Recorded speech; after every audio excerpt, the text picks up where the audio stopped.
கண்ணியத்திற்குரிய அல்லாஹ்வின் நல்லடியார்களுக்கு அஸ்ஸலாமு அலைக்கும் வரஹ்மத்துல்லாஹி வரகாத்துஹு.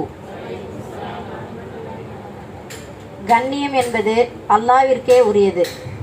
அவனுக்கு சொந்தமான அந்த கண்ணியத்தை அவன் யாருக்கு நாடுகின்றானோ அவர்களுக்குத்தான் கொடுப்பான். அந்த வகையில் நாம் அனைவரும் கொடுத்து வைத்துள்ளோம் தான். ஏனென்றால் அவனுக்கு சொந்தமான அந்த கண்ணியத்தை நம் அனைவருக்கும் கொடுத்து அவனுடைய இல்லத்தில் நம் அனைவரையும் ஒன்று சேர்த்துள்ளான். இதேபோல் எப்போதுமே நன்மையான காரியங்களில் நம் அனைவரையும் ஒன்று சேர்ப்பானாக, ஆமீன் என்று துவா செய்தவளாக என்னுடைய உரையை ஆரம்பிக்கின்றேன். அல்லாஹ் கூறிய ஒரு சில விஷயங்களை உங்களுக்கு நினைவு கூறி எனது வரவேற்புரையை நான் துவங்க இருக்கின்றேன். யாவற்றையும் படைத்த உம்முடைய இறைவனின் திருநாமத்தை கொண்டு ஓதுவீராக. அலக் என்ற நிலையிலிருந்து மனிதனை படைத்தான். ஓதுவீராக என்று கூறினான். உம் இறைவன் மாபெரும் கொடையாளி. அவனே எழுதுகோலை கொண்டு கற்றுக் கொடுத்தான். மனிதனுக்கு அவன் அறியாதவற்றையெல்லாம் கற்றுக் கொடுத்தான். இந்த 5 ஆயத்துக்களையும் நாம் ஓதுவோம். ஆனால் அதில் என்ன சொல்லியிருக்கிறான் அப்படிங்கிறத நம்ம சிந்திக்கவே மாட்டோம். அதில் என்ன சொல்லியிருக்கிறான் அப்படின்னாச்சுன்னா, ஒரு இடத்துல எழுதுவது பற்றியும், 2 இடங்களில் படிப்பதை பற்றியும், 3 இடங்களில் கல்வி கற்பதை பற்றியும் கூறியிருக்கின்றான். இதில் மிக முக்கியமான விஷயம் என்னன்னா, முழு உலகமும் இன்று நாம் கல்வி கற்பிக்கின்றோம்.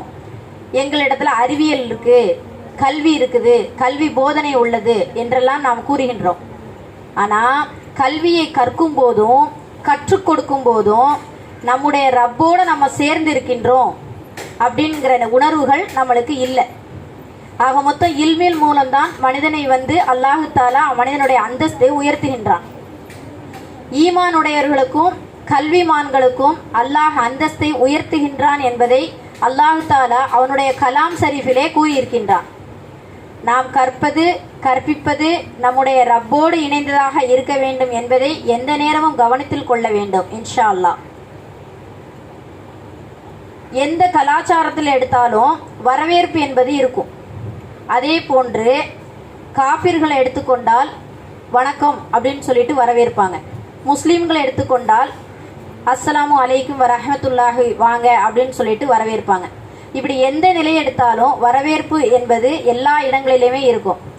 அந்த வகையில் இன்று எனக்கு அந்த வாய்ப்பினை ஏற்படுத்தி கொடுத்த இந்த மதரசாவின் பேராசிரியர் ஹஜ்ரத் சதகத்துல்லா அவர்களையும் வருக வருக என வரவேற்கின்றேன்.